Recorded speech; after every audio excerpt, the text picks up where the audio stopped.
Last video मैंने upload किया था 16 मई 2024 को, और आज लगभग 4 महीने बाद मैं वीडियो अपलोड कर रहा हूँ। ये ब्रेक कुछ ज़्यादा ही बड़ा हो गया, मैंने 1-1.5 महीने का ही ब्रेक लिया था, लेकिन 4 महीने कब बीत गए कुछ पता नहीं चला। सो आई होप कि अभी तक भूले नहीं होंगे। एंड आप लोगों के इतने सारे कमेंट आए, भैया एग्ज़ाम कैसा हुआ, रिजल्ट क्या हुआ और वीडियो क्यों नहीं आ रही है। तो 2 बातें कहना चाहूँगा। पहला कि इतना लेवल सपोर्ट के लिए दिल से थैंक यू, और दूसरा पढ़ाई लिखाई में ध्यान लगाओ।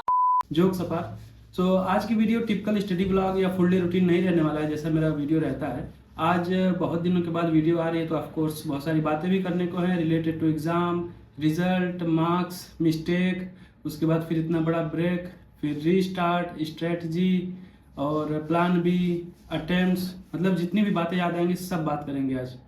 सो अभी बेसिकली मैं दिल्ली में हूँ और थोड़ा सा मैं रूटीन अपना शेयर कर देता हूँ आजकल चल क्या रहा है। तो अभी मैं पढ़ाई को जस्ट स्टेबल करने की कोशिश कर रहा हूँ। एग्ज़ाम 16 जून को था, 17 को बकरीद थी, 18 को मैं चला गया था। उसके बाद 2 महीने घर रह के आया हूँ। घर था तो बिल्कुल पढ़ाई नहीं हुई थी, और ये भी एक रीज़न था कि वीडियो नहीं आ रही थी, क्योंकि पढ़ाई हो ही नहीं रही थी तो मैं वीडियो क्या ही बनाऊँ। एंड अभी सिंपल रूटीन चल रहा है। सुबह उठना 6 साढ़े 6 बजे, मंजन ब्रश करके नाश्ता बनाना। जिम अभी नहीं जा रहा हूँ, जिम छोड़े भी 4 महीना हो गया है। 15-20 मई को ही जिम बंद कर दिया था। एक बार पढ़ाई स्टेबल हो जाए, ट्रैक पे वापस आ जाए, उसके बाद फिर जिम भी ज्वाइन कर लेंगे, मे बी नेक्स्ट मंथ अक्टूबर से। तो सुबह में बस यही चल रहा है, नाश्ता बनाओ, उसके बाद पढ़ाई लिखाई करो। 10 बजे से एक सेशन लगाता हूँ, 12 साढ़े 12 बजे तक 2 घंटे का। उसके बाद फिर लंच ब्रेक रहता है। लंच मैं मेस से ले आता हूँ, और घर से आया था तो आटा चावल ले आया था, इसलिए एक टाइम मैं बना लेता हूँ, एक टाइम मेस से ले आता हूँ।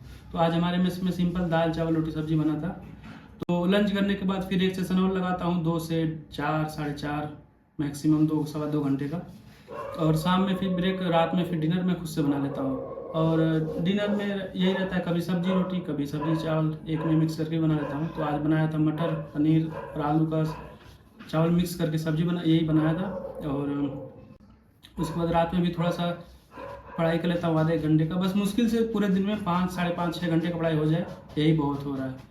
और टास्क अभी छोटे रख रहा हूँ, क्योंकि 2-2.5 महीने का गैप हो गया था, तो अभी पढ़ाई ठीक से हो नहीं पा रही है। धीरे धीरे इसे इम्प्रूव करना है, और अच्छे से इम्प्रूव हो जाए तो फिर वीडियो अच्छे से आएगी फिर। तो अब शुरू से शुरुआत करते हैं। तो एग्ज़ाम से शुरू करते हैं। तो एग्ज़ाम था देखो 16 जून को, और सेंटर मेरा गया था गाज़ियाबाद में, कवि नगर। तो क्या सीन हुआ है मैं बहुत सिंपल तरीके से समझाने की कोशिश करता हूँ कि 9:30 से 11:30 पहला पेपर था जीएस का। जीएस में ही मिस्टेक हुआ है। क्या मिस्टेक हुआ वो मैं बताता हूँ। बहुत देखो, जो एस्पिरेंट देख रहे होंगे वो तो रिलेट कर लेंगे, जो बिगिनर्स होंगे वो समझने की कोशिश करेंगे कि एग्जैक्टली हुआ क्या है। तो 100 क्वेश्चन आते हैं, एक क्वेश्चन 2 नंबर का, मतलब 200 नंबर के हो गए टोटल।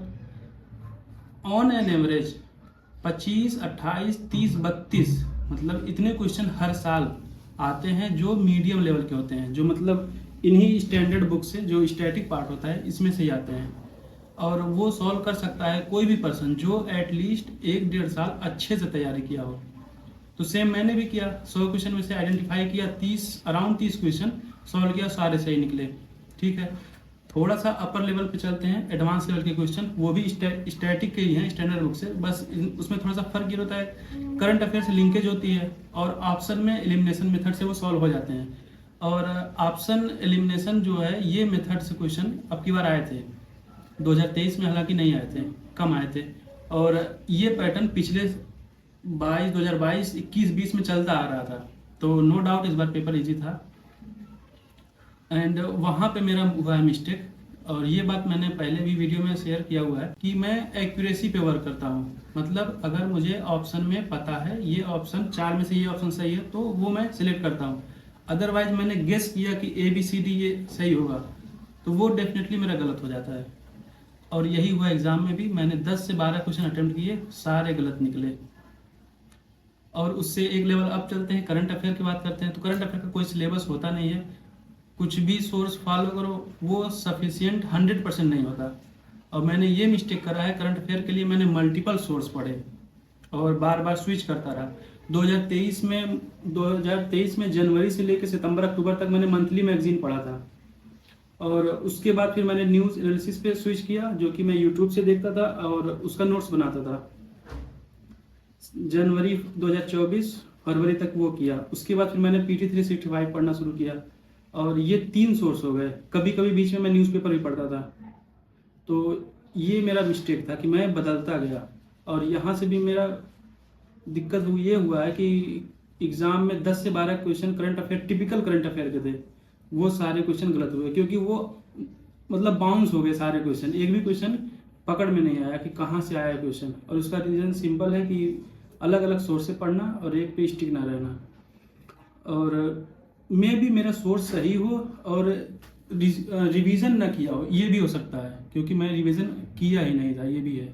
और बहुत से लोग कह रहे हैं इस बार पेपर इजी था, तो हाँ पेपर इजी था। पिछले साल के मुकाबले 2023 के मुकाबले 2024 का पेपर इजी था। लेकिन किसके लिए इजी था? जो लोग 2023 के पहले से प्रिपरेशन कर रहे हैं उनके लिए इजी था। क्यों? क्योंकि जो 30 क्वेश्चन आते हैं मीडियम लेवल के, वो सॉल्व कर लेंगे, क्योंकि वो 2023 के पहले मतलब 22 से प्रिपरेशन कर रहे हैं, 2 साल 3 साल 4 साल से। वो तो 30 क्वेश्चन वो कर लेंगे, जो मैंने भी करा, ठीक है। जो एडवांस लेवल के क्वेश्चन होते हैं 10 से 12 क्वेश्चन जो मैं बता रहा हूँ, वो भी वो किए होंगे, क्योंकि भाई जो 3-4 साल से स्टैटिक पढ़ रहा है, स्टैंडर्ड बुक पढ़ रहा है, मल्टीपल टाइम वो रिवीजन किया। क्योंकि जो एडवांस लेवल के क्वेश्चन है वो मल्टीपल टाइम रिवीजन से ही सॉल्व होंगे। ये स्टैंडर्ड बुक से ही वो क्वेश्चन आते हैं, ऐसा नहीं है वो बाहर से आता है। क्योंकि यूपीएससी में जो जीएस के पेपर हैं इनका तो सिलेबस फिक्स है, इसके क्वेश्चन तो सिलेबस से ही आने हैं। करंट अफेयर ही तो आउट ऑफ सिलेबस से आ जाता है। तो जो लोग प्रिपरेशन पुराने से टाइम से कर रहे हैं, 2-3 साल 4 साल से कर रहे हैं, उनका ये क्वेश्चन सॉल्व हुआ। प्लस करंट अफेयर के भी क्वेश्चन उनके सॉल्व हुए हैं। क्यों? क्योंकि जो 3-4 साल से पढ़ रहा है एटलीस्ट उसका सोर्स तो फिक्स होगा, वो मेरी तरह स्विच नहीं कर रहा होगा बार बार। और करंट अफेयर पे उसकी अच्छी पकड़ भी होगी। और एग्ज़ाम तो मैंने बता दिया, ये हुआ सीन। 11:30 बजे जीएस का पेपर ख़त्म हुआ था। मैंने सोचा कि सीसेट स्किप कर दूँ, सीसेट दूँ ही ना। मतलब एग्ज़ाम में ही पता चल गया था भाई बहुत ख़राब पेपर हुआ है। लेकिन सीसेट पे कॉन्फिडेंस था कि ठीक होगा, और वो हुआ भी। क्योंकि जितने भी मैंने टेस्ट सीरीज लगाए थे सारे अच्छे हुए थे। सीसेट के टेस्ट सीरीज तो जीएस के भी अच्छे हुए थे। जीएस के मेरे टेस्ट सीरीज ऐसे पड़े हुए हैं ऊपर, जिसमें 100 में से मैंने 55 क्वेश्चन किए हैं, 55 के 55 सही भी हैं। ऐसे टेस्ट सीरीज किए थे मैंने। लेकिन वही ये टेस्ट सीरीज और यूपीएससी का बहुत 36 का आंकड़ा है, कुछ होने वाला नहीं उससे। काफ़ी कुछ चीज़ें एक्सपीरियंस करने को मिली है। तो ये रहा मेरा एग्ज़ाम का सीन। रिजल्ट की बात करें तो निगेटिव है। मार्क्स की बात करें तो 90 प्लस कट ऑफ गया है, और उसका आधा मार्क्स है। बहुत ख़राब रिजल्ट रहा है, इतना तो एक्सपेक्ट किया ही नहीं था इतना ख़राब जाएगा पेपर। और देखो, बोलने को तो मैं ये भी बोल सकता था कि मेरा नहीं हुआ, 1 नंबर से रह गया, लेकिन उससे फ़ायदा क्या? खुद से क्यों झूठ बोलना? क्या फ़ायदा होगा उससे? जो गलती किया मैंने उसे एक्सेप्ट कर रहा हूँ। रिजल्ट हो गया, मार्क्स हो गया। मिस्टेक मैंने बताया। मिस्टेक मेरा देखो ये रहा है, स्टैटिक मेरे जो हैं वो स्ट्रॉन्ग है, बट जो एडवांस लेवल के क्वेश्चन आ रहे हैं स्टैटिक के, उस पर कमांड बनानी है। और कमांड कैसे बनेगा? यही स्टैंडर्ड बुक को मल्टीपल टाइम रिवीजन करना पड़ेगा। डीप नॉलेज चाहिए, तब वो क्वेश्चन सॉल्व होंगे। तो डीप नॉलेज से ही एलिमिनेशन मेथड आएगा, तभी ऑप्शन एलिमिनेट करके सॉल्व किया जाएगा। प्लस करंट अफेयर पे कमांड बनानी है, उसका सोर्स फिक्स करना है। तो ये हो गया मिस्टेक। और ब्रेक की बात करें तो एग्ज़ाम के बाद घर चला गया, 2 महीने रहा घर। वहाँ पे पढ़ाई कुछ भी नहीं हुई, और कॉन्फिडेंस लेवल भी डाउन था। प्लस बीच में न्यूज़ आ गई थी नीट स्कैम, यूपीएससी में भी कुछ स्कैम हुआ। अब देखो, स्टेट लेवल पे एग्ज़ाम हो रहे हैं, उसमें पेपर लीक होता है, पेपर डिले होता है, स्कैम होता है। तो एक बार को समझ में आता है कि स्टेट लेवल के एग्ज़ाम है। अब सेंटर लेवल के एग्ज़ाम में भी ऐसा होगा तो फिर स्टूडेंट क्या करेगा? मन सा उठ गया था कि गिव अप कर दें, बट नहीं, किसी तरह खुद को संभाला। और एक बार को तो ये भी सोचा था कि दिल्ली छोड़ दें, क्या फ़ायदा यहाँ रहने का। लेकिन फैमिली सपोर्ट मिल रहा है तो 1 साल और तैयारी करते हैं। और बहुत सारे लोग ये भी बोलेंगे कि यूट्यूब की वजह से ऐसा हुआ है, तो मैं तो नहीं मानता यूट्यूब की वजह से। क्योंकि महीने में अगर मैं 2 वीडियो अपलोड कर रहा हूँ, एक दिन मान लो वीडियो रिकॉर्ड करने में लगा और एक दिन लगा वीडियो एडिट करने में, मतलब महीने में 2 वीडियो तो 4 दिन गया। बाकी 26 दिन तो पढ़ाई हुई थी ना। महीने में 4 दिन तो लोग ब्रेक ही लेते हैं वीकेंड पे। तो मैं नहीं मानता यूट्यूब की वजह से ऐसा हुआ है। और अगर ऐसा लगता है कभी तो मैं यूट्यूब से ब्रेक भी ले लूँगा, जैसे अभी ब्रेक लिया था। एग्ज़ाम से पहले मैं 1-1.5 महीने ब्रेक लिया था। और कुछ लोग नेगेटिव कमेंट तो ये भी करते हैं कि पढ़ाई का तो एक बहाना एक्चुअल में तो यूट्यूबर बनना है, ब्लॉगिंग करना है, तो ऐसा नहीं है। अगर ऐसा होता तो 4 महीने ब्रेक नहीं लेता। 4 महीने में एटलीस्ट 8 वीडियो, 8 स्पॉन्सर, मोटी चहन मोटा पैसा, वो नहीं करना ना। बाकी स्ट्रेटजी की बात करें तो स्ट्रेटजी सिंपल है। अभी सितंबर ख़त्म होने को है, 10-15 दिन। अक्टूबर, नवंबर, दिसंबर, जनवरी, 4 साढ़े 4 महीना मेंस पे फोकस कर रहा हूँ अगले साल के लिए। और ऑप्शनल एथिक्स अभी चल रहा है, क्योंकि ये थोड़ा सा वेटेज रखते हैं ज़्यादा। एथिक्स का पूरा एक पेपर होता है, ऑप्शनल का 2 पेपर होता है, तो इन पे अच्छी कमांड होनी चाहिए, तो इसलिए अभी ये पढ़ रहा हूँ। बाकी नेक्स्ट वीडियो में जब फुल रूटीन शेयर करूँगा तो अच्छे से शेयर करूँगा कि क्या चल रहा है। उसके बाद फिर रीस्टार्ट स्ट्रेटजी हो गया। बाकी प्लान बी और अटेम्प्ट की बात करते हैं। I would say a plan B is very important in this exam. I know this is something strange possibly saying so. Plan भी था, दिमाग में था, ऐसा नहीं है that you would give your entire life to this. I think बहुत से लोगों का अपना अलग अलग सोच होता है। प्लान भी बहुत लोग रखते हैं, बहुत लोग नहीं रखते हैं। एंड एक वेब सीरीज आई थी एस्पिरेंट। संदीप भैया, आपका कोई प्लान भी है क्या? Plan B for losers. Sandeep भैया कहते हैं प्लान बी फॉर लूजर्स, लेकिन खुद प्लान बी उनका रहता है पीसीएस ही वो देते हैं। और 90% यूपीएससी प्रिपरेशन करने वाले लोग प्लान बी में पीसीएस ही रखते हैं, स्टेट पीसीएस। ये अटेम्प्ट से पहले भी मैंने नहीं सोचा था प्लान बी क्या रहेगा, और अभी भी नहीं सोच रहा हूँ। दूसरा अटेम्प्ट देने के बाद ही मैं सोचूंगा। 25 मई 2025 को पेपर है, 2025 का प्रीलिम्स, तो उस दिन ही डिसाइड होगा कि प्लान बी रखना है या नहीं रखना है, और क्या रहेगा। अभी से तो मैं कुछ नहीं कह सकता, लेकिन इतना तो है स्टेट पीसीएस नहीं है। इनफैक्ट स्टेट पीसीएस तो क्या, कोई भी गवर्नमेंट जॉब प्लान बी में नहीं है मेरा कुछ भी। मतलब प्लान बी का मतलब ये होता है कि आप यूपीएससी क्लियर नहीं किए, आपका ड्रीम था यूपीएससी क्लियर करना, वो नहीं कर पाए, तो आपको एक जॉब चाहिए टू अर्न मनी। भाई पैसे ही कमाना है तो कुछ और कर लो, अपने ड्रीम से कॉम्प्रोमाइज़ नहीं करना है। मतलब करना है तो यूपीएससी, अदरवाइज कुछ भी नहीं, कोई गवर्नमेंट जॉब नहीं। और प्लान बी क्या रहेगा वो 25 मई 2025 के दिन डिसाइड हो जाएगा एग्ज़ाम कैसा हो रहा है। एक अटेम्प्ट दिया, कुछ सीखने को मिला, कुछ एक्सपीरियंस किया, जो मिस्टेक किया हूँ उसे सुधारना है और अच्छे से फोकस करना है, लेकिन ड्रीम से कॉम्प्रोमाइज़ नहीं। अटेम्प्ट की बात करते हैं तो अटेम्प्ट ये देखो सबकी अपनी अपनी चॉइस ये भी है। बहुत से टीचर्स भी कहते हैं कि मैं यूट्यूब पे आपको एग्जांपल दिखाता हूँ।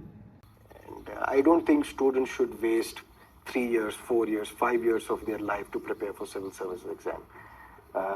Give the first attempt, make it the most beautiful attempt, and then live your life. अच्छा, Yeah, don't give more than 2 attempts for this exam.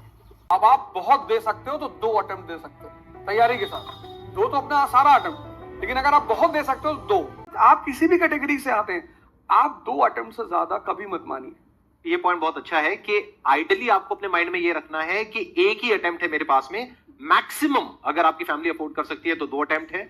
उसके बाद में अपने काम पे ध्यान देना है और इसको एज अ रिवीजन की तरह देखना है, मतलब इसको साथ साथ में चलाना है। तो सर का कहने का मतलब ये है कि यूपीएससी में 2 अटेम्प्ट अच्छे से तैयारी करो, 2 अटेम्प्ट ही दो, उसके बाद फिर अपना प्लान बी पे काम करो।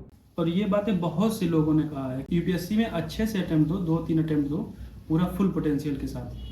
तो सेम मैं भी वही करने वाला हूँ। हर साल तो ऐसे लोग सिलेक्ट होते हैं जो 3-4 अटेम्प्ट तक प्रीलिम्स क्लियर नहीं किए, उसके बाद डायरेक्ट सिलेक्शन होता है। मैंने personally 4 attempts to sustain it. I could not qualify in the first 4 attempts, the prelims itself. This was my 5th attempt and I had failed in mains thrice before. And I cracked this exam in my 5th attempt. Actually, because this was my 5th attempt, so it had been a very long journey. तो ये लोग 4 attempt 5 attempt survive कैसे कर पाते हैं इतना failure. मैं तो एक अटेम्प्ट में ही गिव अप करने को हो गया। एक और मोटिवेशनल वीडियो में दिखाता हूँ आपको। Ever tried? Ever failed? No matter. Try again. Fail again. Fail better. Fail better means improvement. जो लोग 4 अटेम्प्ट 5 अटेम्प्ट फेलियर सर्वाइव करते हैं वो बेसिकली इम्प्रूवमेंट करते हैं। मतलब ये कि अगर कट ऑफ इस बार 95 गई है और मार्क्स आ रहे हैं 45-50, इतना बड़ा गैप, ये अगले साल भी ऐसा ही रहा तो कोई फ़ायदा नहीं, इम्प्रूवमेंट हुई नहीं, कुछ 1 साल वेस्ट हुआ फिर। तो मेरा भी यही है, अगर सेम रिजल्ट अगले साल भी रहा तो 2025 लास्ट होगा मेरा अटेम्प्ट, ये है। फिर प्लान बी पे ही काम करना शुरू कर देंगे। फ़िलहाल तो सीरियस होकर पढ़ाई करनी है। सीरियस का मतलब ये नहीं कि 25-30 घंटे पढ़ना है, पढ़ाई उतनी ही होगी जितना कर रहा था, जितना आदत है, जितना हैबिट है। 8 से 10 घंटे जितना टास्क होगा उतना करना है, बट राइट डायरेक्शन में करना है। जो मिस्टेक किया उसे सुधारना है। तो ये सारी बातें हो गई। आज का वीडियो थोड़ा सा इन्फॉर्मेटिव रहा है, काफ़ी कुछ सीखने को मिला होगा आपको। आप लोग वीडियो में कमेंट में बोलते रहते हो कि आपसे मोटिवेशन मिलता है, इंस्पिरेशन मिलता है, तो जो मिस्टेक मैं किया हूँ वो मैं बता रहा हूँ, आप नहीं करना, कुछ सीखना इससे, ठीक है। आने वाले टाइम में आपको भी एग्ज़ाम में इसे हेल्प में होगी। तो बस आज का वीडियो यहीं पे करते हैं एंड आई होप अच्छा लगा हो। लाइक सब्सक्राइब कर देना और जल्दी मिलेंगे नए वीडियो में। Bye bye.